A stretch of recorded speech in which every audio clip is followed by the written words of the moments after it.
सबसे पहले मैं Cochin university of science and technology जिसे हम आमतौर पर कुसाट कहते हैं, इस नाम से ही केरल में और बाहर भी लोग इस विश्वविद्यालय को जानते हैं। मैं इस विश्वविद्यालय को और इसके हिंदी विभाग को, इसकी माननीय अध्यक्षा प्रोफेसर के अजिता जी और इस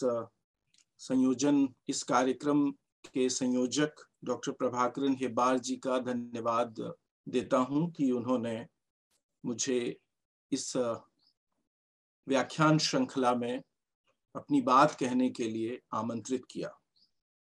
मुझे खुशी है कि आज हिंदी के अत्यंत महत्वपूर्ण कवि और कथाकार, जिन्होंने पिछले 3 दशकों से, बल्कि 4 दशकों से कहना चाहिए, हिंदी में अपने ढंग की एक अनूठी रचनाशीलता से लोगों को प्रश्न पीड़ित करने, जागरूक बनाने और उसके साथ ही जीवन के नए और बहुत सारे अनछुए पहलुओं की तरफ हमारा ध्यान आकर्षित करने का काम किया है। ऐसे माननीय उदय प्रकाश जी ने इस आयोजन का उद्घाटन किया। मैं खुशनसीब हूं कि मैं उनके वक्तव्य को सुन सका और बहुत अरसे बाद उन्हें लाइव देख सका। इस वक्तव्य के दरमियान बहुत सारे हमारे वरिष्ठ साथी जुड़े हुए हैं। प्रोफेसर तंकमणि अम्मा जी, प्रोफेसर बीजी गोपालकृष्णन जी, प्रोफेसर शशिधरन जी और बहुत सारे हमारे केरल के वरिष्ठ साथी और मित्र, युवा मित्र और विद्यार्थी आज इस आयोजन में हैं। मैं उन सब का अभिवादन करते हुए अपनी बात शुरू करूंगा।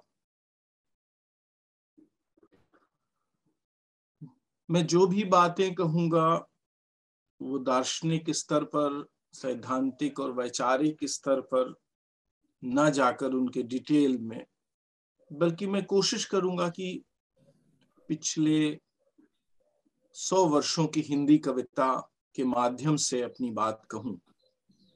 और इस प्रक्रिया में मैंने जिन कवियों का चुनाव किया है, जिन कविताओं का चुनाव किया है, उसमें से ज्यादातर कवि हिंदी की प्रगतिशील काव्यधारा से संबंधित हैं। और जिन कविताओं को मैंने चुना है, ये मेरा दावा नहीं है कि वो इस प्रसंग में हिंदी की प्रतिनिधि कविताएं हैं। बस मैंने अपनी जरूरत के अनुसार रेंडमली उनका चुनाव कर लिया है, या वो ही इस पूरी प्रक्रिया में मेरे पास आ गई हैं।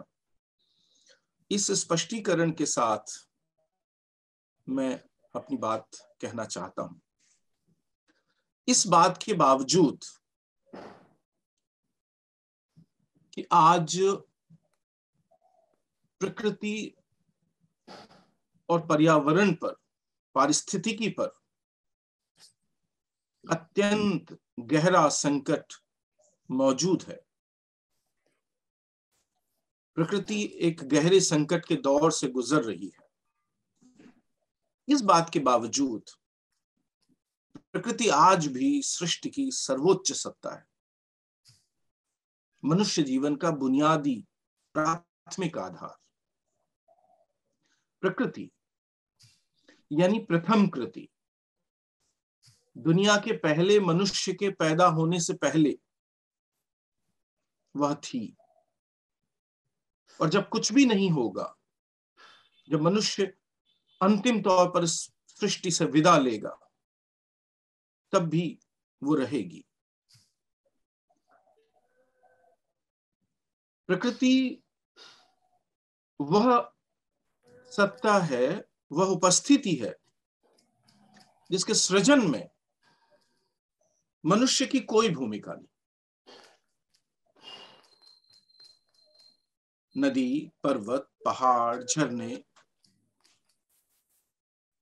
सूर्य, चंद्रमा,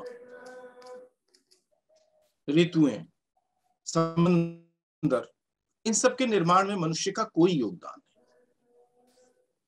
प्रकृति का एक बड़ा अंश आज भी ऐसा है, तमाम अपनी तथाकथित महाबली छवि के बावजूद मनुष्य जिसका उत्पादन, पुनरुत्पादन, सृजन या पुनर्सृजन नहीं कर सकता। हाँ, प्रकृति का एक बहुत बड़ा हिस्सा ऐसा है जिसका मनुष्य उत्पादन और पुनरुत्पादन कर सकता है, और ये सलाहियत, ये योग्यता भी मनुष्य ने प्रकृति के साथ रहते हुए, उससे सीखते हुए अर्जित की। ये ध्यान रखना बहुत जरूरी है कि मनुष्य स्वयं प्रकृति है। बुनियादी तौर पर जो आदिम मनुष्य है और हमारे भीतर जो आदिमता है, हम स्वयं प्रकृति हैं, प्रकृति का अंग है। मनुष्य ने लाखों साल प्रकृति के साथ रहते हुए अपने समाज का विकास किया है। मनुष्य की सामाजिक संरचना का, सामाजिक रूपों का, सामाजिक इकाइयों का विकास मनुष्य ने प्रकृति के साथ रहते हुए किया है। और इसीलिए इस समाज की बुनियाद में कई लाख साल, लगभग 2.25 लाख साल तक मनुष्य के समाज के जो भी रूप रहे हैं, मनुष्य का इतिहास हमें बताता है, तो मनुष्य का समाज सहजीवन की संस्कृति के आधार पर बनते, विकसित होते और चलते रहे। मनुष्य ने अपने समाज को चलाना, अपने समाज को पुनः पुनः बदलना, समाज में नए रूपों, नई इकाइयों का विकास करना, ये सब किया। लेकिन सहजीवन, प्रकृति के साथ सहजीवन, प्रकृति के साथ सामंजस्य, और इस सहजीवन और इस सामंजस्य में एक बुनियादी विनम्रता उसने विकसित की अपने स्वभाव में, अपने दर्शन में, अपने सोच विचार में। इसलिए मनुष्य की शुरुआती कविताओं से लेकर और आधुनिक, बिल्कुल समकालीन 2020-21 की लिखी हुई कविताओं तक प्रकृति के प्रति एक तरह की विनम्रता, एक तरह की कृतज्ञता आपको दिखाई देती है।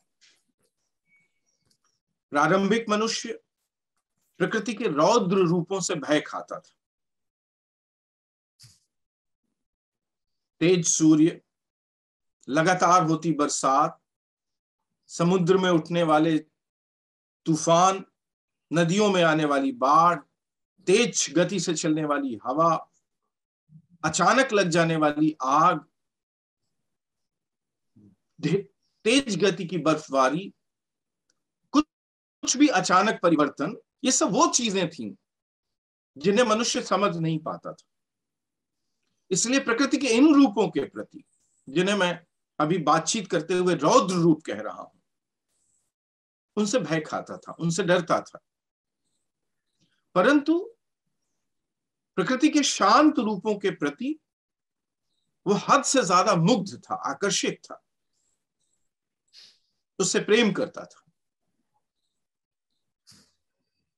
उसके साथ रहते हुए उसने अपने जीवन के बुनियादी रूपों का निर्माण किया।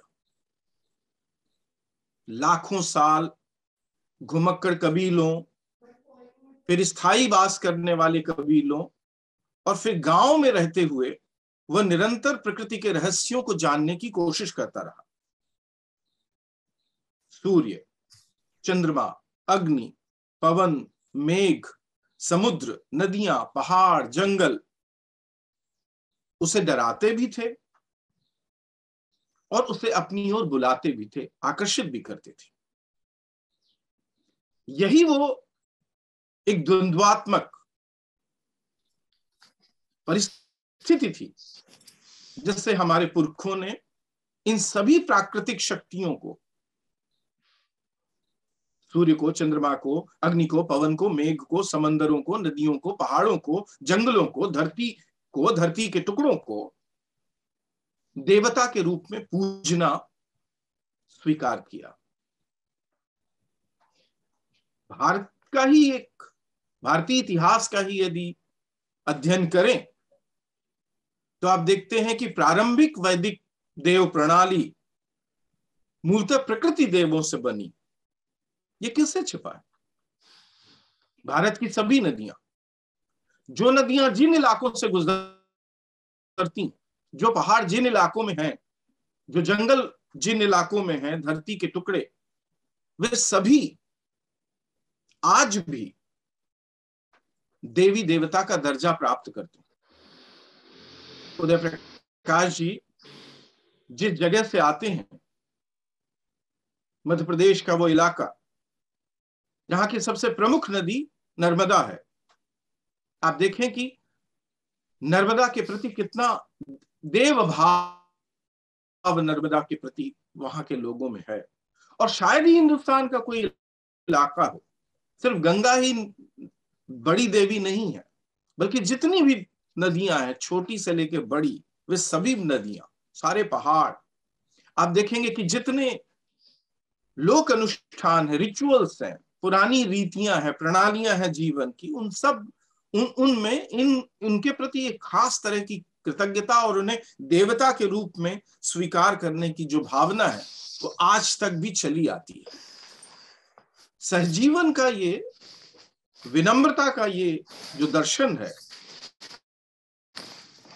सहजीवन की संस्कृति, प्रकृति के प्रति विनम्रता की ये संस्कृति, इसको एक स्थायी आधार आदिवासियों, किसानों और खेती पर आधारित शिल्पों से बंधे हुए शिल्पियों ने, यानी गंवई जनों ने दिया, और सहजीवन को एक सिद्धांत के रूप में, एक जीवन दर्शन के रूप में विकसित किया।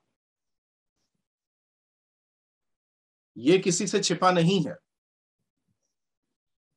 दुनिया का इतिहास हमें ये बताता है कि प्रकृति के साथ रहते हुए मनुष्य ने एक ऐसी रचना की जो प्रकृति नहीं थी, और ये जो रचना स्वयं मनुष्य ने की प्रकृति के साथ रहते हुए, प्रकृति के साथ सहजीवन बिताते हुए, सामान्यतया इसे ही एंथ्रोपोलॉजी में, सोशियोलॉजी में, मानव विज्ञान, ऋतुत्व विज्ञान और समाजशास्त्र में संस्कृति कहा जाता है। इसलिए संस्कृति प्रकृति के समानांतर मनुष्य द्वारा बनाई गई दूसरी कृति है। समाज स्वयं प्रकृति नहीं है, समाज स्वयं संस्कृति का हिस्सा है। बहुत बार 19वीं शताब्दी में और 20वीं शताब्दी के पूर्वार्ध में इसे सभ्यता कहा गया, कल्चर और सिविलाइजेशन, संस्कृति और सभ्यता कहा गया। लेकिन अब हम संस्कृति शब्द का इस्तेमाल करते हैं, जो ज्यादा बेहतर शब्द है। तो ये जो संस्कृति है जिसका निर्माण मनुष्य ने किया प्रकृति के साथ रहते हुए, और लगभग 2.25 लाख साल तक, जब तक संस्कृति का, सामाजिकता की निर्धारक इकाइयां दुनिया के आदिवासी, दुनिया के किसान और दुनिया के गंवई जन रहे, तब तक प्रकृति के साथ सहजीवन का यह सिद्धांत विकसित होता रहा, चलता रहा।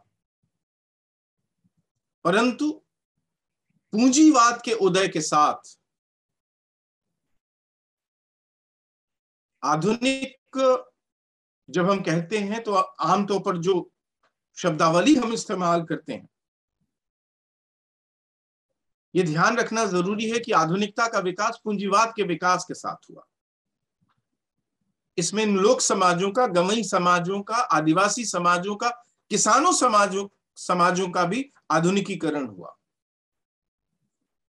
लेकिन यह दुर्घटना घटित हुई कि पूंजीवाद के उदय से पहले तक आदिवासी, किसान और गंवई लोग समाज के और संस्कृति के निर्धारक तत्व बने रहे। सत्ता के शीर्ष पर कोई भी बैठा हो, लेकिन समाज चलाने वाली मूल शक्ति आदिवासी, किसान और गंवई लोग बने रहे। परंतु पूंजीवाद के विकास के साथ साथ जैसे ही आर्थिक इकाइयां, आर्थिक शक्तियां, खासतौर पर पूंजीवादी आर्थिक शक्तियां धरती की सबसे बड़ी ताकतवर इकाइयां हो गई। सहजीवन का ये बुनियादी दर्शन और वो जो एक बहुत कोमल तंतु प्रकृति और मनुष्य के बीच बना हुआ था, सेतु बना हुआ था, वो टूटने लगा, दरकने लगा। इसलिए जो भी खतरा है प्रकृति पर, पर्यावरण पर, पारिस्थितिकी के ऊपर, ये खतरा मूलतः पूंजीवाद के उदय के बाद आया। अभी प्रोफेसर वीजी गोपाल कृष्णन जी ने अपने आभार वक्तव्य में कहा कि ग्लोबलाइजेशन के जमाने में ये हुआ। बिल्कुल ठीक बात है, पर ग्लोबलाइजेशन पूंजीवाद का एक अगला रूप है, समकालीन रूप। ग्लोबलाइजेशन कुछ और नहीं, भूमंडलीकरण कुछ और नहीं, वो समकालीन पूंजीवाद है। इसलिए इस पूंजीवाद के इस रूप को, यानी ग्लोबलाइजेशन को, पूंजीवाद के पूर्व रूपों के साथ जोड़ना और ये जो प्रकृति पर, पर्यावरण पर, पारिस्थितिकी पर जो खतरा मंडरा रहा है, इसके सही और मुकम्मल इतिहास की तरफ ध्यान दिया जाना जरूरी है। पूंजीवाद के उदय के साथ, पूंजीवादी आधुनिकता के उदय के साथ एक सिद्धांत विकसित हुआ, प्रकृति पर मनुष्य की विजय का सिद्धांत। और प्रकृति पर मनुष्य की विजय का ये जो सिद्धांत था, ये मूलतः पूंजीवादी मनुष्य का विचार था। और ये पूंजीवादी मनुष्य की एक खास तरह की एरोगेंस को, आक्रामकता को प्रदर्शित करता था, प्रदर्शित करता है आज भी। ये जो तथाकथित विकास है, ये कुछ और नहीं, ये प्रकृति पर मनुष्य की विजय का ही एक रूप है। पुराना मनुष्य, आदिवासी मनुष्य, किसान मनुष्य, गंवई मनुष्य अपने जीवन के रूप निर्मित करता हुआ प्रकृति के सामने झुकता था। वो प्रकृति को जीतने का विचार नहीं करता था। वो ये भी ध्यान रखता था कि प्रकृति को कोई बुनियादी खतरा उपस्थित ना हो। एक पेड़ को काटते हुए वो एक तरह का अफसोस भी कर सकता था। मैं जिस इलाके से आता हूं, जो उदय प्रकाश जी का इलाका है, बघेलखंड, मैंने अपने गांव में देखा है कि आम के पेड़ पर या पेड़ पर कुल्हाड़ी चलाने से पहले किसान बहुत अधिक विनम्रता से अफसोस करता है। हमारे यहां आम के पेड़ को भाई कहा जाता है। हम नदियों को मां कहते हैं, जंगलों को पिता कहते हैं, पहाड़ों को पिता कहते हैं, हम चंद्रमा को मामा कहते हैं। ये जो विनम्रता है, पूंजीवादी मनुष्य ने इस विनम्रता का लोप किया। और ये जो एरोगेंस था, ये जो आक्रामकता थी, जो प्रकृति पर मनुष्य के विजय के विचार में निहित थी, यह आक्रामकता आज अमानुषिक स्तर पर पहुंच गई। इसलिए जो संकट है हमारे समय का, पूरी दुनिया में पारिस्थितिकी और प्रकृति को, पर्यावरण को लेकर जो चिंता प्रकट की जा रही है, ढेर सारे सम्मेलन हो रहे हैं। अभी आप देखें, कल मैं एक खबर पढ़ रहा था कि वेनिस शहर में स्वचालित इंजन से चलने वाले मोटर बोट्स पर प्रतिबंध लगा दिया। क्रूज पर प्रतिबंध पहले ही लगाया जा चुका है, क्योंकि ये बात अनुभव की जा रही थी कि क्रूज के चलने से और मोटर बोट के चलने से वेनिस शहर की बुनियादों को खतरा था। इसलिए बड़े लंबे समय से यह आंदोलन चल रहा था कि वेनिस में ये बंद हो। तो दुनिया के बड़े हिस्से में प्रकृति को लेकर, पर्यावरण को लेकर, पारिस्थितिकी को लेकर आधुनिक मनुष्य एक चिंता अनुभव कर रहा है। पर आप देखें कि इस चिंता में छोटे और कमजोर राष्ट्रों की भूमिका क्या है, जिनका पूरी तरह से पूंजीवादीकरण नहीं हुआ है। हिंदुस्तान, पाकिस्तान, बांग्लादेश, भूटान, नेपाल जैसे मुल्कों की क्या भूमिका है? और उन मुल्कों की क्या भूमिका है जो पूरी तरह पूंजीवादी हो चुके हैं और पूरी तरह पूंजीवादी होने के शताब्दियां बिता चुके हैं, पूरी तरह पूंजीवाद में जीवन जीते हुए। अमेरिका की क्या भूमिका है पृथ्वी पर आए हुए इस संकट पर? ग्लेशियर पिघल रहे हैं, नदियों में बाढ़ आ रही है, प्रकृति परिवर्तन, ऐसे ऐसे तरह से प्रकृति परिवर्तन हो रहा है जो मनुष्य ने कभी सोचा भी नहीं था। रेगिस्तानों में बाढ़ आ रही है, बेमौसम बरसात हो रही है, बेमौसम बर्फ गिर रही है, और सुनामी जैसे बहुत सारे तूफान समंदर में उठ रहे हैं। ये सब कुछ जो हो रहा है प्रकृति में हो रहे परिवर्तनों से, इस पर अमेरिका जैसे विकसित पूंजीवादी राष्ट्रों की क्या भूमिका है? या दुनिया के छोटे और पूंजीवाद के चरणों में पिछली सीढ़ियों पर खड़े हुए राष्ट्रों के मुकाबले आज भी ये ज्यादा एरोगेंट, आक्रामक नहीं है? क्या ये आज भी झुकने के लिए, विनम्रता प्रदर्शित करने के लिए तैयार हैं? और जवाब मिलता है नहीं। इस मामले में विकसित और पूंजीवादी राष्ट्रों की जो नीति है, कथनी करनी में जो अंतर है, वो बहुत प्रभावशाली ढंग से सामने आ रही है। आधुनिक हिंदी कविता प्रकृति के साथ गहरे तक संबद्ध और सहजीवन के बुनियादी सिद्धांतों को मानने वाली कविता है। प्रकृति के साथ जो पहला बड़ा एक काव्यात्मक आंदोलन, जिसमें प्रकृति की एक बड़ी जगह आधुनिक हिंदी में आता है, वो है रोमांटिसिज्म का आंदोलन, छायावाद का आंदोलन। और छायावाद में प्रकृति के साथ प्रकृति की जो उपस्थिति है, छायावादी कविता में प्रकृति का जो स्थान है, उससे आप देखें, छायावादी कवि मूलतः सहजीवन के सिद्धांत को मानने वाले, उसके विभिन्न रूपों के प्रति बहुत गहरे तक मुग्ध कवियों की कविता है। चाहे वो निराला हो, चाहे वो प्रसाद हो, चाहे वो पंत हो, ये सभी के सभी कवि प्रकृति के रूपों पर गहरे तक मुग्ध हैं। सुबहों का, शामों का, बरसात का, नदियों का, नौका विहारों का जो वर्णन आपको मिलता है, प्रकृति के विभिन्न रूपों को जो चित्रण छायावादी कविता में मिलता है, कुछ प्रकृति के प्रति बहुत गहरे तक, उसके रूपों के प्रति आकर्षित कवियों के उस आकर्षण को व्यक्त करता है। लेकिन उसके साथ ये भी हम देखते हैं, ये जो विकसित होता हुआ पूंजीवाद है, जिसे हम चाहें तो आधुनिकता कह सकते हैं, और जिसके विकास के साथ नगरीकरण बहुत तेजी से बढ़ता है,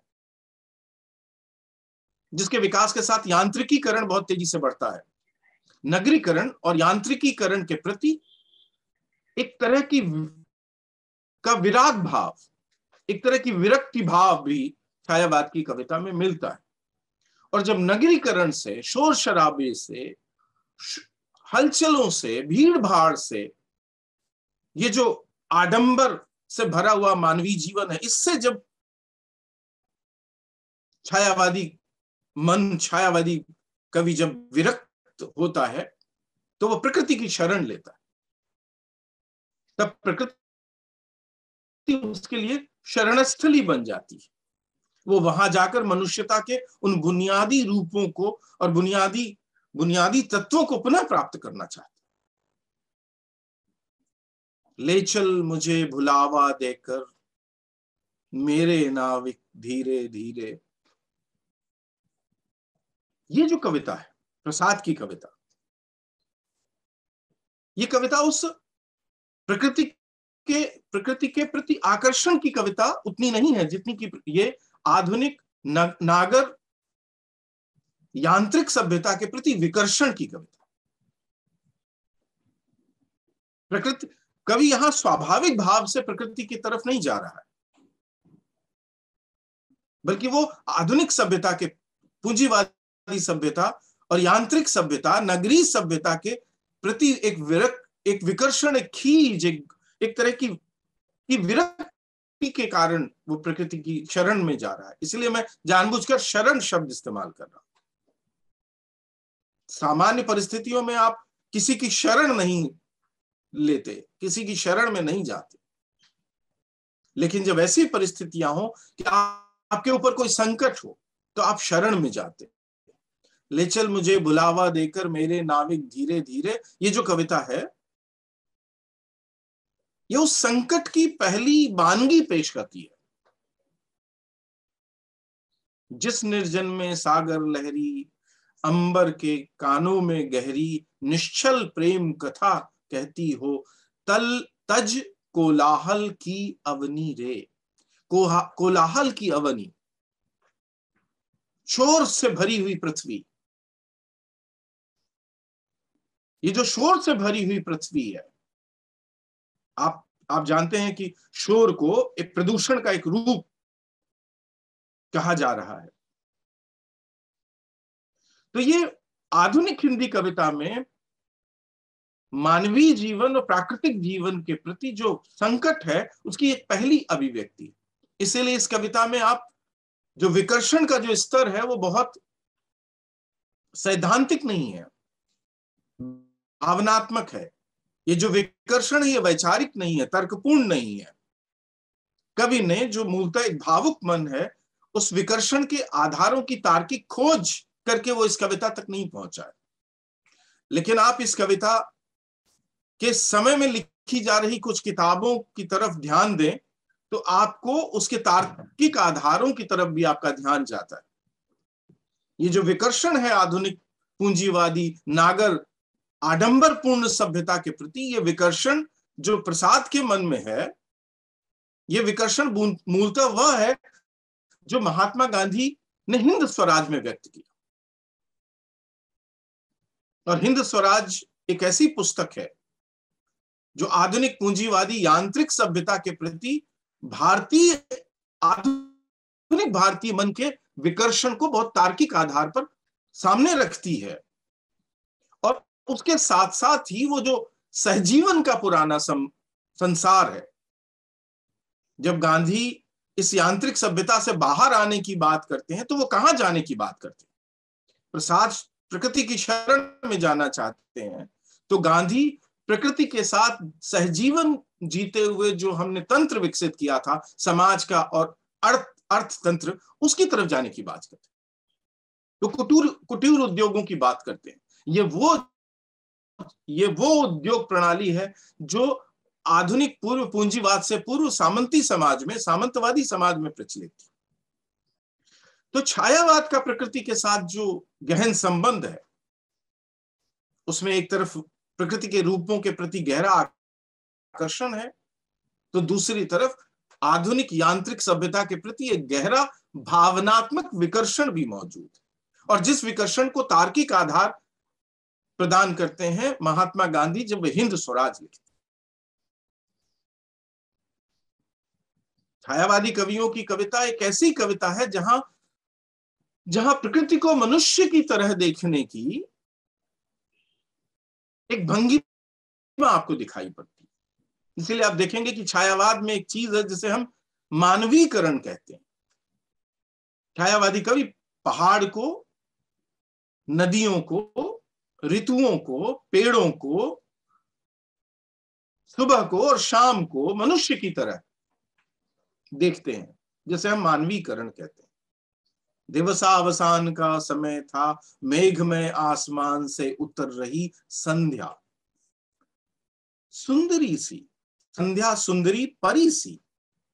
तब शाम एक खूबसूरत युवती, परी की तरह की खूबसूरत युवती हो जाती है।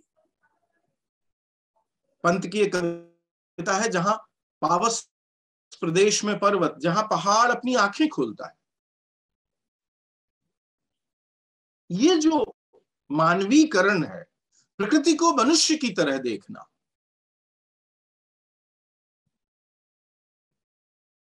ये बहुत एक खास तरह की काव्यात्मक भंगिमा है जो छायावाद ने विकसित की। इसमें कहीं उस बुनियादी प्रकृति के प्रति जो बुनियादी आकर्षण है, उसकी अभिव्यक्ति होती है, एक विशिष्ट तरह की अभिव्यक्ति होती है। तब ये जो प्रकृति के प्रति जो संबंध है, प्रकृति के साथ जो संबंध है, वो भक्त कवियों, रीति कवियों या उससे पहले के कवियों से एक भिन्न संबंध आपको छायावाद में दिखाई देने लगता है।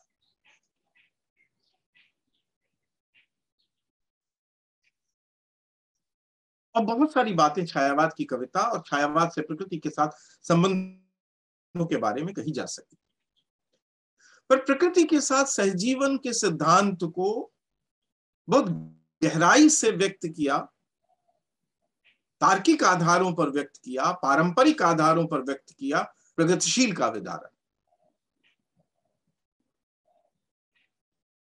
आप केदारनाथ अग्रवाल, त्रिलोचन, नागार्जुन जैसे कवियों को पढ़ें, खासतौर पर इन तीन कवियों को जो गवई और लोक आधारों पर, किसानी आधारों पर खड़े हुए कवि हैं। केदारनाथ अग्रवाल सीधी तौर पर किसान नहीं थे, लेकिन उनकी कविता का जो ढांचा है वो आधा किसानी है। उनकी जीवन जगत को देखने की दृष्टि में एक किसान भाव मौजूद है, इसलिए वो दार्शनिक स्तर पर सहजीवन के सिद्धांत को एक भिन्न प्रकार से हम सबके सामने पेश कर सके। छायावादी कवि के यहां प्रकृति से जो के प्रति जो मुग्धता है, आकर्षण है, वो प्रगतिशील काव्यधारा के कवियों में जो वो मुग्धता है, आकर्षण है, उसका बुनियादी रूप बदल जाता है। प्रगतिशील कवियों के मन में, प्रगतिशील कविता में जो आकर्षण है प्रकृति के प्रति, जो सहजीवन है, वो एक किसान का सहजीवन है। जैसे किसान प्रकृति के साथ संबंध देखता है, उस तरह से प्रगतिशील कवियों ने प्रकृति को देखा। इसलिए इस देखने के पीछे जो आंख है वो एक किसान की आंख। केदारनाथ अग्रवाल की वो बहुत मशहूर कविता है, बहुउद्धृत कविता है, यह धरती है उस किसान की। क्यों जरूरत पड़ती है ये कहने की कि आप बताएं कि ये धरती किसकी है? क्योंकि पूंजीवाद का विकास धरती को पूंजीपतियों की, पूंजीवादी कंपनियों की और पूंजीवादी सिद्धांतों पर चलने वाले राष्ट्रों की संपत्ति निरूपित करता है। इसलिए ये कहना पड़ता है कि ये संपत्ति जमींदारों की, पूंजीवादी कंपनियों की, राज चलाने वाली कंपनियों की, राजाओं की और राष्ट्रों की नहीं है,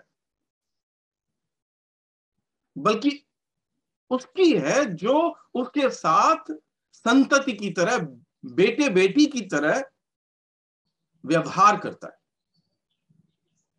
यह धरती है उस किसान की जो बैलों के कंधों पर बरसात घाम में जुआ भाग्य का रख देता है, खून चाटती हुई वायु में पहनी कुसी खेत के भीतर दूर कलेजे तक ले जाकर जोत डालता है, मिट्टी को पांस डालकर और बीज फिर बो देता है, नए वर्ष में नई फसल के ढेर अन्न का लग जाता है। यह धरती है उस किसान की, नहीं राम की, नहीं कृष्ण की, नहीं भीम सहदेव नकुल की, नहीं राव की, नहीं रंक की, नहीं तेग तलवार धर्म की, नहीं किसी की, नहीं किसी की, धरती है केवल किसान की।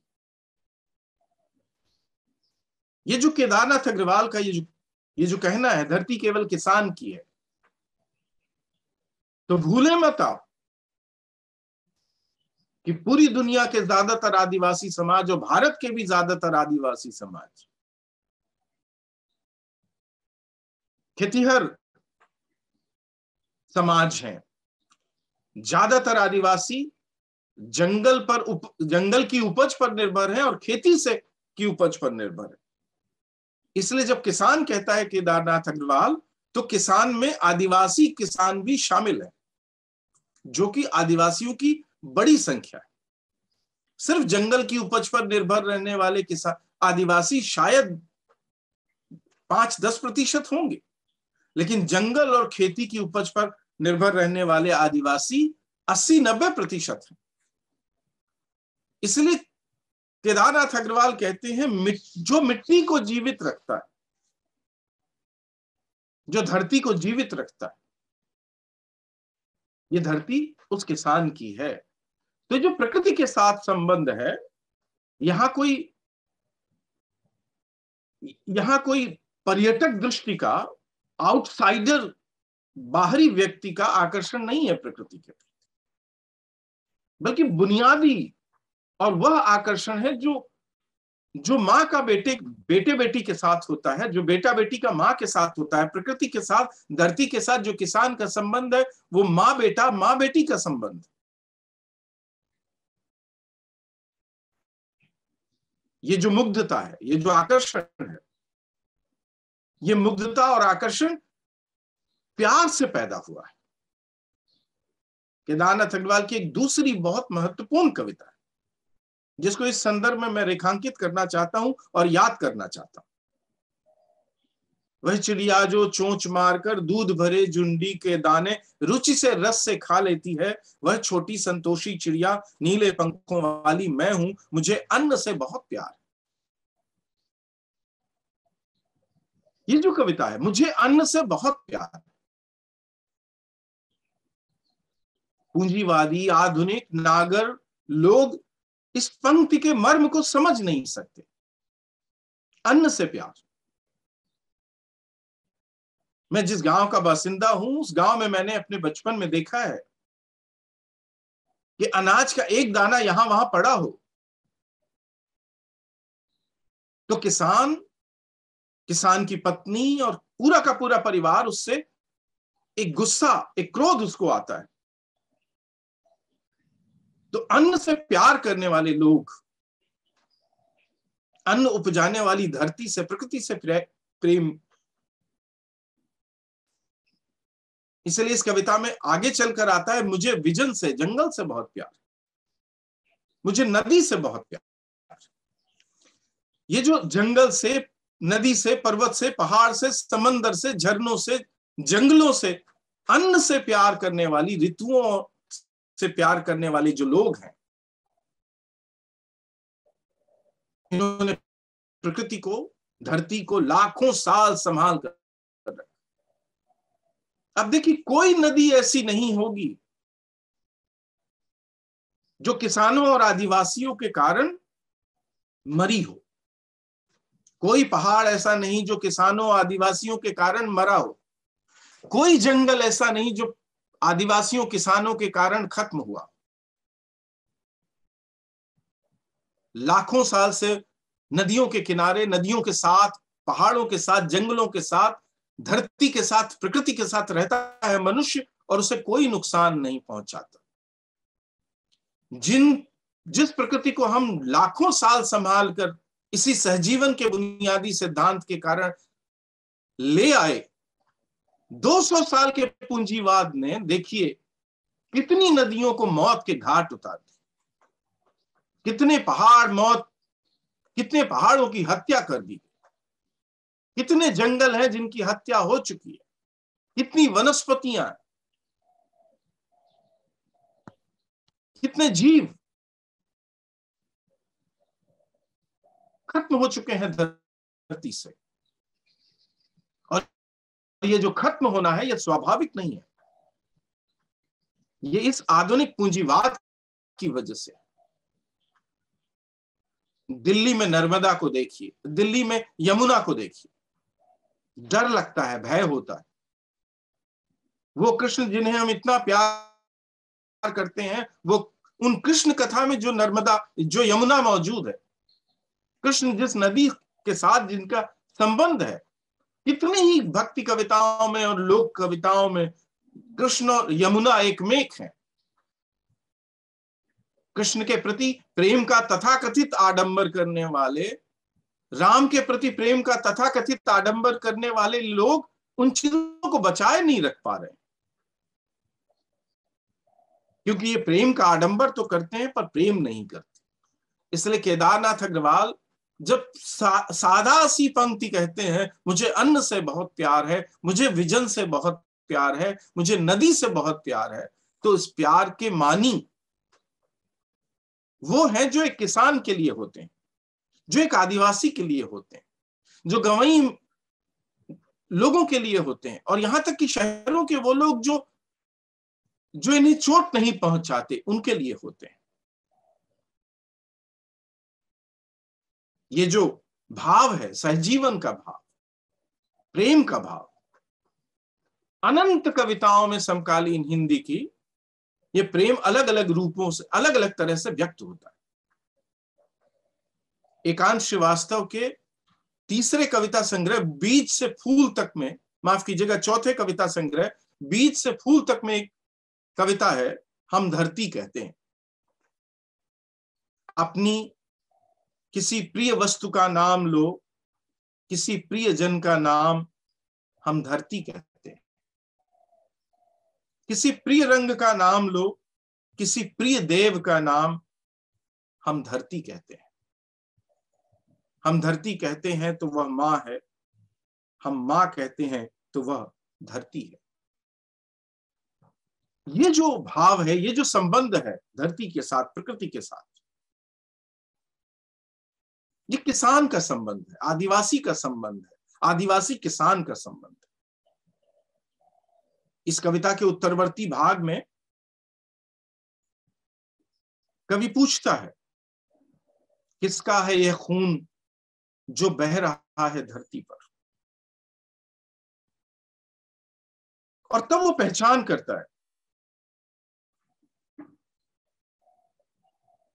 कि धरती से प्रेम करने की, प्रकृति से प्रेम करने की बड़ी सजा मिलती है इस जमाने में, जो ये जो पूंजीवाद का जमाना है। धरती से प्रेम करने की सजा है जेल। तो ये जो संबंध है किसान का, आदिवासी का, प्रकृति से संबंध, धरती से संबंध, इस संबंध को ज्ञापित करते हैं प्रगतिशील कवि केदारनाथ अग्रवाल से अरुण कमल, उदय प्रकाश, एकांत श्रीवास्तव से होते हुए अनुज लुगुन तक।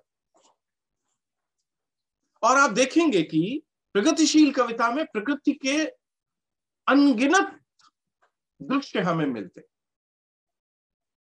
अनगिनत रूप हमें मिलते, जहां कवि, प्रगतिशील कवि, आधुनिक कवि, नगरों में रहने वाले कवि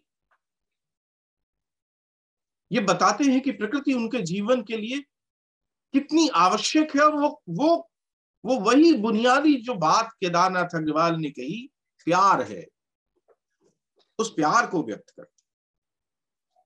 बरसात के चित्र, ऋतुओं के चित्र, सूर्य के चित्र, चंद्रमा के चित्र, शामों के चित्र, सुबहों के चित्र, ऋतुओं के चित्र, अग्नि के चित्र, अलावों के चित्र, धूप के चित्र। इस कविता में, ये जो कविता है 80 से भी ज्यादा सालों तक फैली हुई ये कविता, नागार्जुन त्रिलोचन से लेकर आज के कवियों तक अनगिनत कविताएं आपको प्रकृति के प्रति मुग्धता की, प्रकृति के प्रति आकर्षण की, और प्रकृति से जो आत्मिक संबंध है हमारा, और ये जो आत्मिक संबंध है ये कोई औपचारिक संबंध नहीं है, ये आत्मिक संबंध है।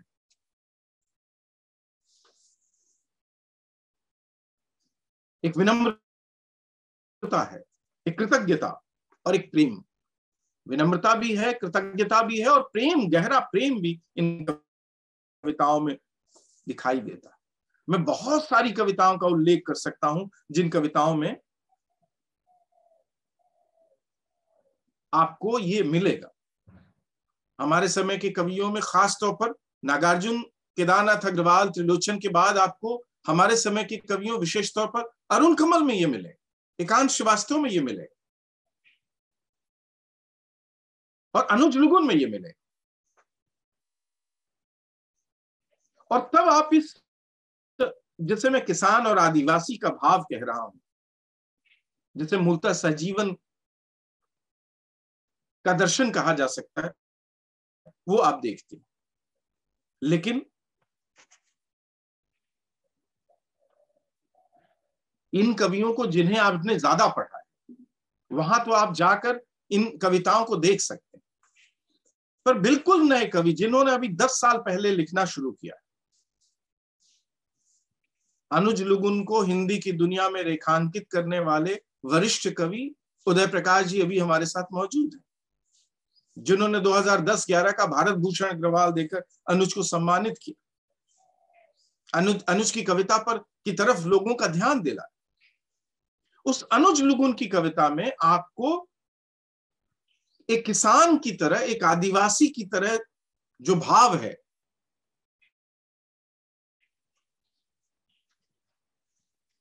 अनुज लुगुन ने अपने पहले अप्रकाशित कविता संग्रह की भूमिका में लिखा है, जयपाल मुंडा के हवाले से एक वक्तव्य उद्धृत किया है, ये धरती सिर्फ मनुष्यों के रहने के लिए नहीं बनी है। ये जो मनुष्य की प्रकृति पर विजय का जो सिद्धांत है, उससे ऐसा लगता है कि जैसे ये धरती सिर्फ मनुष्यों के रहने के लिए बनी। जयपाल मुंडा ने इसे फिलोसोफाइज किया, एक सिद्धांत की तरह कहा, जो मूलतः किसानों और आदिवासियों के और गंवई जनों के जीवन में लाखों साल से पहले से ही मौजूद है। इस धरती पर सबका हक है। अरुण कमल की एक कविता है जिसका शीर्षक है सुख। जिसे मैं आज प्रकृति और मनुष्य पर, आप ये याद रखना बहुत जरूरी है कि प्रकृति पर जब संकट है तो वो संकट स्वयं मनुष्य पर, क्योंकि मनुष्य स्वयं प्रकृति का अंग है और इस संकट को आमंत्रण स्वयं मनुष्य ने दिया, मनुष्य के भीतर प्रकृति को जीत लेने का। और ये जो प्रकृति को जीत लेने का भाव है, ये मूलतः एक अमानुषिक विचार है। मनुष्य के हत्यारे में और नदी के हत्यारे में, एक कुएं के हत्यारे में और एक पेड़ के हत्यारे में कोई फर्क नहीं है। दुनिया के कानून मनुष्य के हत्यारों को तो सजा देते हैं, मुकदमे चलाए जाते हैं, पर जब आप किसी पेड़ की हत्या करते हैं, जब आप किसी नदी की हत्या करते हैं, जब आप किसी झरने का गला घोंट देते हैं, जब आप किसी कुएं की हत्या करते हैं, जब आप किसी चिड़िया की हत्या करते हैं, तो उसके लिए कोई मुकदमा नहीं। अरुण कमल की एक कविता जिसका मैं उल्लेख करना चाहता हूं, कविता का शीर्षक है सुख।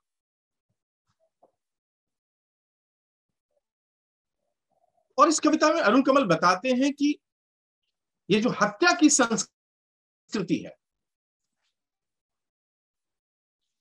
इस हत्या की संस्कृति के कारण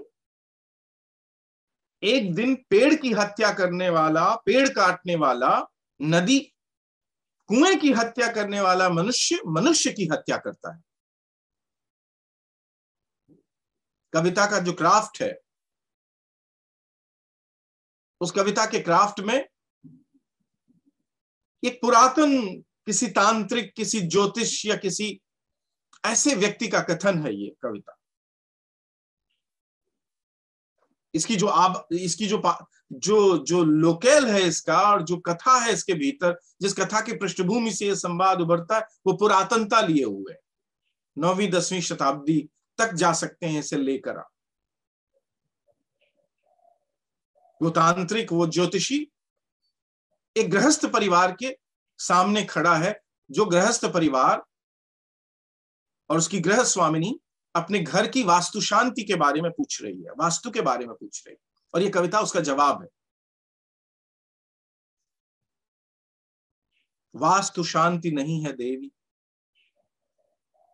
यहां जो भी रहेगा दुख भोगेगा।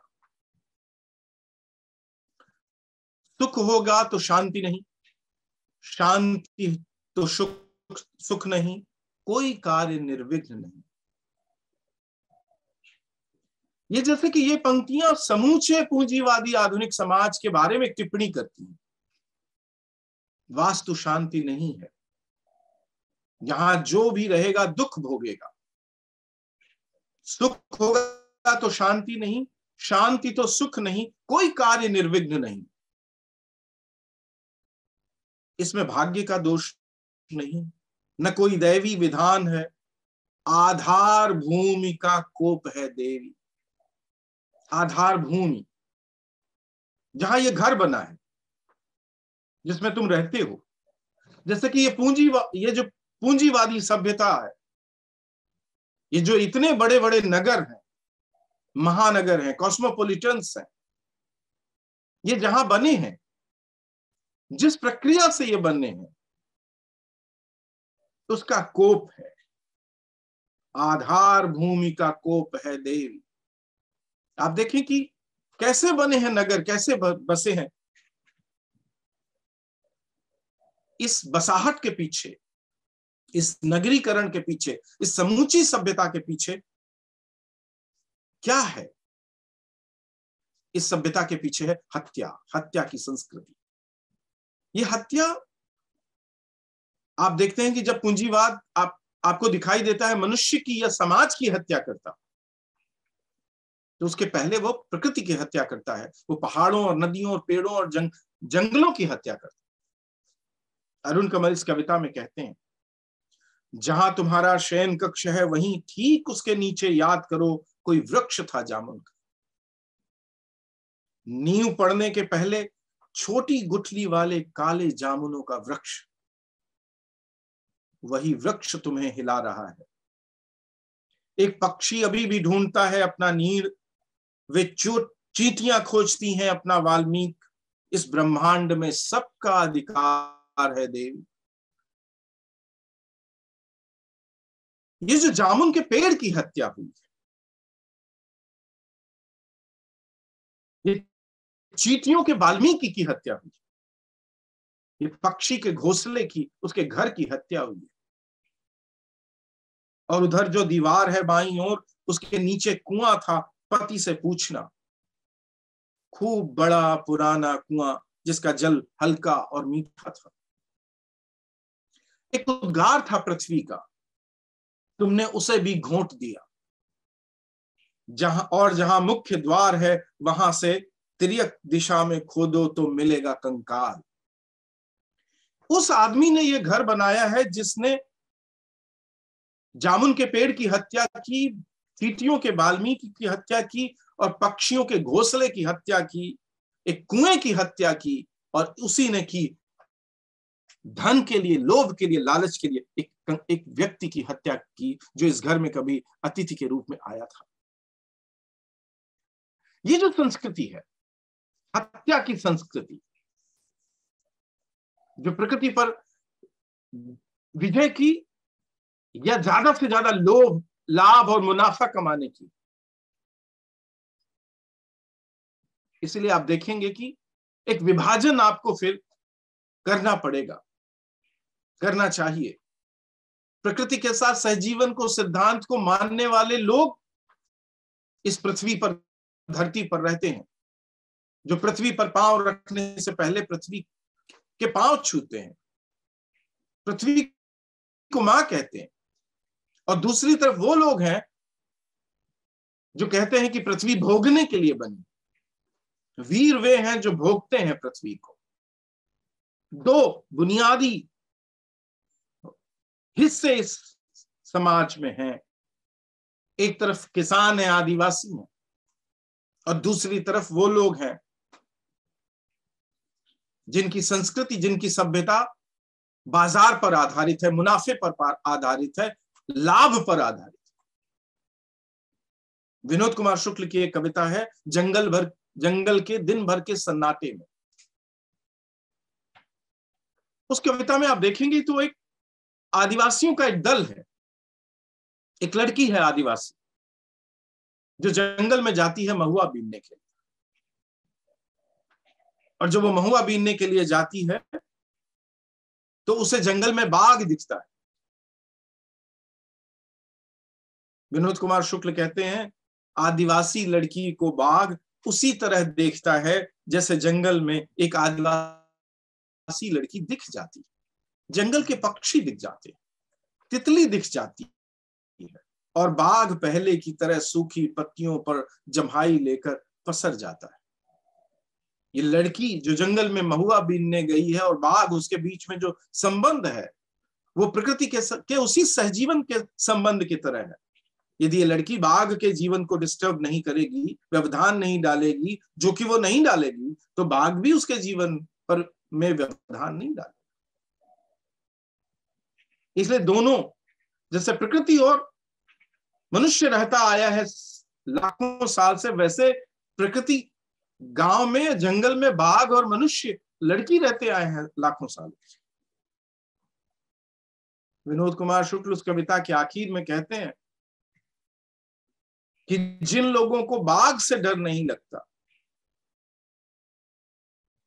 उन लोगों को बाजार से डर लगता है। बाजार का दिन है, एक अकेली आदिवासी लड़की को घने जंगल जाते हुए डर नहीं लगता। बाघ शेर से डर नहीं लगता, पर महुआ लेकर गीदम के बाजार जाने से डर लगता है। बाजार का दिन है, महुआ की टोकनी सर पर लिए बोहे या कांवर पर इधर उधर जंगल से, पहाड़ी के ऊपर से उतरकर सीधे साधे वनवासी लोग पेड़ के नीचे इकट्ठे होते हैं और इकट्ठे बाजार जाते हैं। सहजीवन के इसी दर्शन से निकला है सामूहिकता का दर्शन। ये जो बाजार है, जो मुनाफे की जगह है, जिसका विकास मुनाफे के लिए हुआ है, इसलिए जो प्रकृति पर संकट है, इसके पीछे बुनियादी तौर पर जो पूंजीवाद मौजूद है, उस पूंजीवाद का जो बुनियादी दर्शन है वो मुनाफे का दर्शन है, लाभ का दर्शन। एक मुनाफाखोर आदमी, एक मुनाफाखोर राष्ट्र, एक मुनाफाखोर कंपनी और एक मुनाफाखोर समाज, एक मुनाफाखोर मध्य वर्ग अपने मुनाफे के लिए किसी भी स्तर पर जा सकता है। और ये जो संघर्ष है, मुनाफा कमाने वाले या मुनाफे के लिए जीने वाले लोग जो पृथ्वी को बना रहे हैं, विकास कर रहे हैं पृथ्वी का, धरती का, और वे जो पृथ्वी के साथ विनम्रता से लाखों साल से रहते आए हैं, इनके बीच एक द्वंद्व, एक लड़ाई है।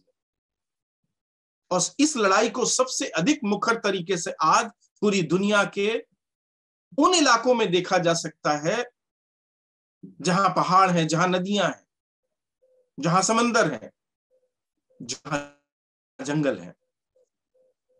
इन इलाकों में और इन इलाकों के रहवासियों के पूरे जो संघर्ष हैं आज के, उनमें इस लड़ाई को देखा जा सकता है। पूंजीवादी मनुष्य और सहजीवन के सिद्धांत पे यकीन रखने वाले किसानों और आदिवासी मनुष्यों के बीच एक संघर्ष छिड़ा हुआ है। आप भारत में देखेंगे तो इस संघर्ष की सबसे आक्रामक रूप आपको आदिवासी इलाकों में दिखाई देंगे, क्योंकि आदिवासी इस प्रकृति के साथ रहना चाहते हैं और पूंजीवाद उन्हें इस प्रकृति के साथ, इस सहजीवन के सिद्धांत के साथ रहने वाले लोगों को उस सिद्धांत के साथ, प्रकृति के साथ रहने नहीं देना चाहिए। आदिवासी कवियों को खास तौर पर इस संदर्भ में पढ़ा जाना चाहिए। ये जो क्लैश है, उस क्लैश के लिए अनुज लुगुन की एक कविता है, रेड इंडियन पुनश्च।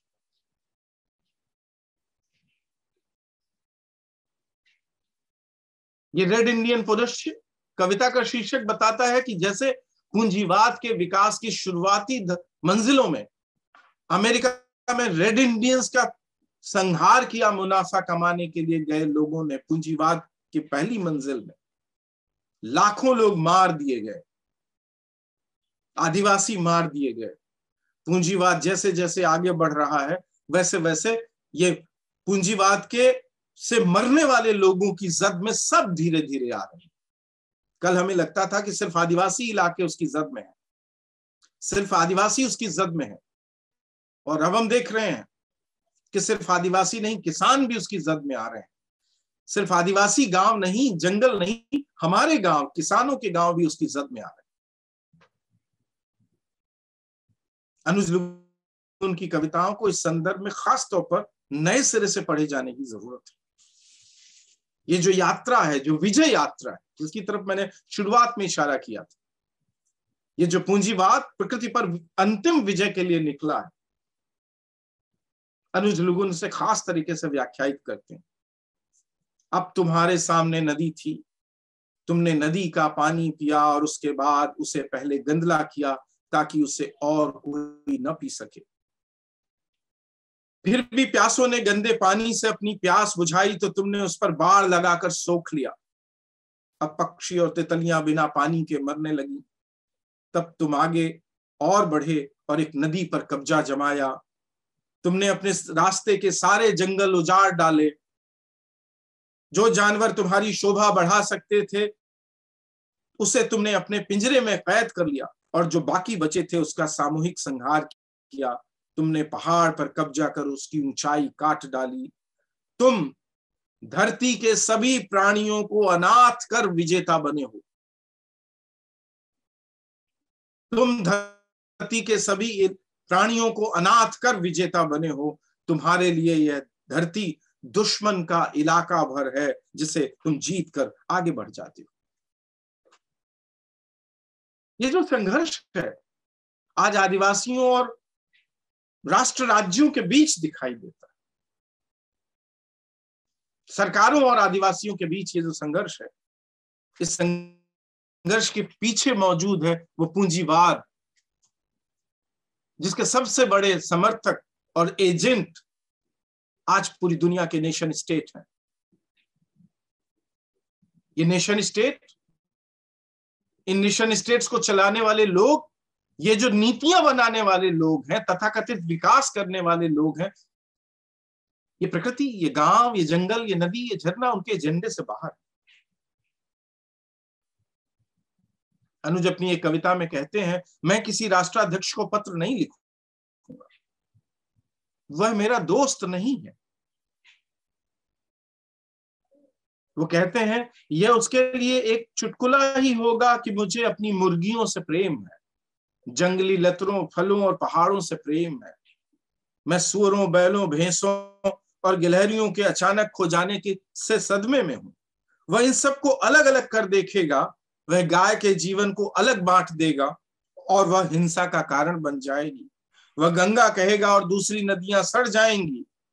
गहरी जंगली भैंसे हाथियों और हमें बांटकर बताएगा जीवन की परिभाषा, जबकि हम इनके साथ ही बेहतर दुनिया बसाना चाहते हैं। अरुण कमल जो कहते हैं सुख कविता, इस ब्रह्मांड पर सभी का अधिकार है, जो जयपाल मुंडा ने कहा था, उसे अनुज एक अलग तरह से कहते हैं कि हम इनके साथ ही बेहतर दुनिया बसाना चाहते हैं। इसलिए मैं राष्ट्राध्यक्ष को पूंजीवाद को बुनियादी और निर्णायक या इकलौती संरचना मानने वाले राष्ट्राध्यक्षों को पत्र नहीं लिखूंगा। बहुत सारी कविताएं अनुज की, और अनुज के साथ दूसरे कवियों को पढ़ा जाना चाहिए। निर्मला पुतुल, मुझे दूर देश मत ब्याहना बाबा, उसमें आप देखें कि वो सहजीवन का जो सिद्धांत है बुनियादी, उस सिद्धांत को ना मानने वाले किसी व्यक्ति के साथ व्यवहार नहीं करना चाहती एक स्त्री। इनकी कविताओं में बहुत दूर और गहरे तक ये सहजीवन का दर्शन, ये सहजीवन के सिद्धांत इकट्ठे। अनुज अपनी एक कविता झानू बुआ जंगली शोरों से फसल की रखवाली करती है, में कहते हैं, हम जंगल से उगे पेड़ हैं, हमारे आगे, हमारे पीछे, हमारे दाएं, हमारे बाएं पेड़ ही पेड़ हैं, ये पड़ोसी पेड़ हमारे साथी हैं। ये जो संघर्ष है पूंजीवाद और, जैसे ग्लोबलाइजेशन कह रहे थे वीजी गोपाल कृष्णन जी, ये जो संघर्ष है इस संघर्ष की बहुत गहरी अभिव्यक्तियां आदिवासी कवियों में विशेष रूप से और किसान पृष्ठभूमि से आए हुए प्रगतिशील कवियों में दिखाई देती। तो मनुष्य की हत्या और नदी की हत्या को एक माना जाता है। अनुज अपनी कविता प्रेत कथा में इसका बहुत विस्तार से वर्णन करते हैं।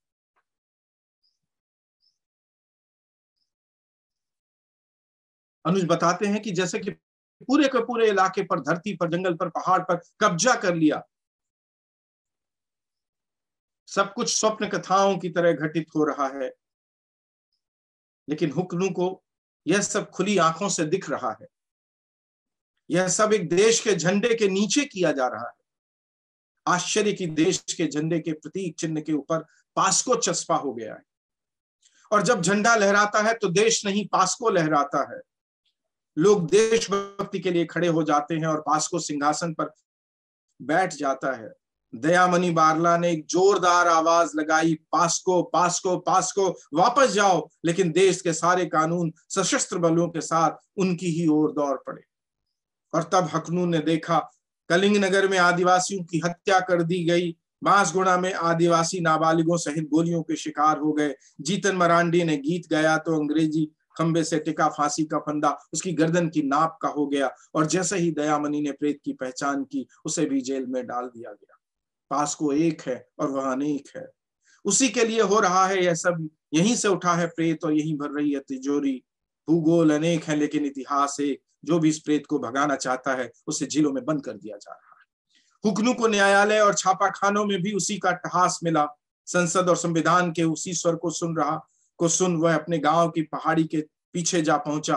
वहां पुरखों के गीत पहले से मौजूद थे, और यहीं मिले वे सारे लोग जिनके घर अचानक गायब हो गए थे। वे सब गीत गा रहे थे, आगामी विजय के गीत।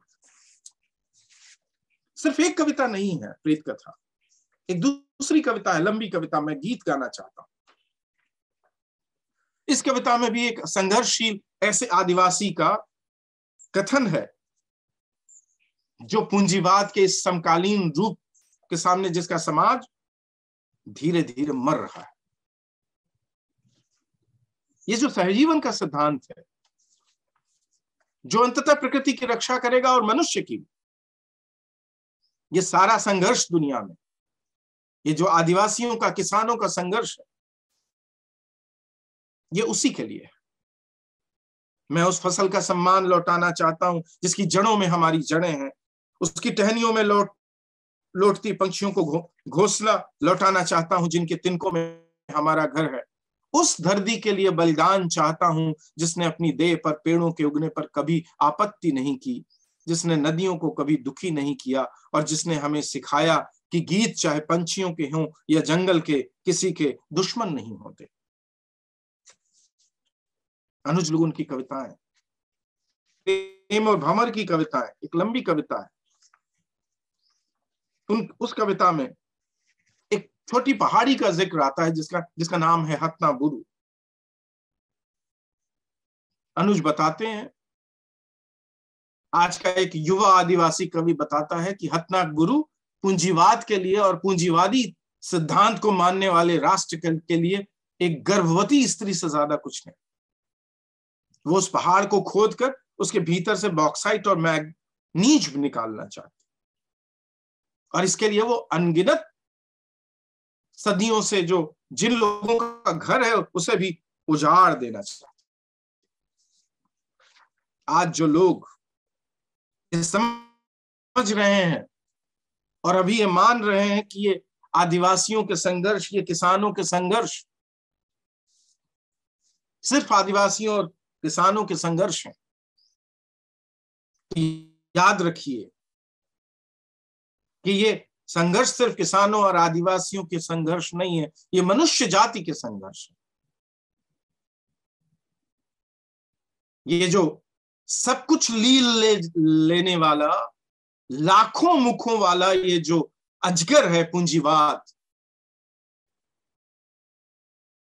ये जो लाखों मुखों से मनुष्य को, प्रकृति को, उसकी अनगिनत रूपों और इकाइयों को लीलने वाला ये जो अजगर है, इस अजगर के खिलाफ लड़ाई लड़ाई है किसानों की, इसके दलालों के खिलाफ लड़ाई है किसानों और आदिवासियों की, इसके एजेंट्स के खिलाफ लड़ाई है। और ये लड़ाई आदिवासियों किसानों की नहीं, ये लड़ाई मनुष्यता की लड़ाई, ये लड़ाई प्रकृति की लड़ाई, ये लड़ाई पर्यावरण की लड़ाई। इसलिए मानवीय जीवन के कुछ की ये लड़ाइयां, इन लड़ाइयों से, इन संघर्षों से ही भविष्य का रास्ता निकलेगा। हिंदी की आधुनिक कविता, खासतौर पर प्रगतिशील काव्यधारा की कविता, प्रकृति के साथ मनुष्य के उस किसान और आदिवासी जीवन से आए हुए सहजीवन के सिद्धांत को बड़ी मुखरता के साथ व्यक्त करती है और इस सहजीवन को तोड़ने वाले पूंजीवाद के हर तरह के रूप के खिलाफ एक तरह की चेतना विकसित करती है। पूंजीवाद के एजेंट्स के खिलाफ एक चेतना विकसित करती है और इसी क्रम में वो राष्ट्र राज्यों और सरकारों के खिलाफ भी एक चेतना विकसित करती है। इसे पॉलिटिकल कविता, राजनैतिक कविता कहकर इसे सीमित नहीं किया जाना चाहिए। पूंजीवाद के विरुद्ध, राष्ट्र राज्यों के विरुद्ध, पूंजीवादी सिद्धांतों को इकलौता सिद्धांत मानने वाले लोकतंत्रों के विरुद्ध ये जो संघर्ष है, ये जो चेतना है, ये शुद्धता या इकलौते स्तर पर पॉलिटिकल नहीं है, ये मानवीय है। ये राजनीतिक चेतना नहीं है, ये मानवीय चेतना है। ये सिर्फ राजनीतिक संघर्ष नहीं है, ये मानवीय संघर्ष है। और इस ये बल्कि मानवीय संघर्ष से ज्यादा ये प्रकृति के लिए किया गया संघर्ष है। इसलिए ये समझना बहुत जरूरी है। और प्रगतिशील काव्यधारा हमें समझाती है कि ये जो संघर्ष है दुनिया में मनुष्य के, इनको बांट बांट कर न देखा जाए, और जो भविष्य का यदि कोई सुंदर दुनिया का कोई रास्ता निकलता है, तो ये सुंदर दुनिया का रास्ता इन संघर्षों के एक बड़े संयुक्त मोर्चे से निकले, जहां नागरिक संघर्षों को किसान संघर्षों से और आदिवासी संघर्षों से, प्रकृति के लिए किए जा रहे, पर्यावरण के लिए किया जा रहे संघर्षों को आपस में एक दूसरे से मिलना हो। ये एक बुनियादी विचार, ये बुनियादी चेतना हिंदी की आधुनिक, खासतौर पर प्रगतिशील कविता के भीतर से उभरती है। मैंने कुछ कविताओं के माध्यम से उन चिंताओं को आपके सामने रखा जो आधुनिक और समकालीन कवियों के यहाँ मूलतः प्रकृति के संबंध में व्यक्त की गई हैं। मेरे वक्तव्य में, जैसा मैंने शुरू में कहा था कि कुछ ही कविताओं का उल्लेख हुआ है, क्योंकि मैं कोई सर्वे पेश करना मेरा लक्ष्य नहीं था, बल्कि उन बुनियादी चिंताओं की तरफ आपका ध्यान आकर्षित करना और कवियों की जो चिंताएं हैं उनको रेखांकित करना ही मेरा आज के वक्तव्य का मेरा लक्ष्य था। मैं पुनः Cochin university of science and technology को, साठ को, उसके हिंदी विभाग को, इसकी अध्यक्षा प्रोफेसर के अजिता और इस संगोष्ठी के संयोजक डॉक्टर प्रभाकरन हेब्बार जी का धन्यवाद देता हूं कि उन्होंने मुझे एक बहुत ही ज्वलंत और जरूरी विषय पर बात करने के लिए आमंत्रित किया और ये अवसर उपलब्ध कराया। बहुत बहुत धन्यवाद।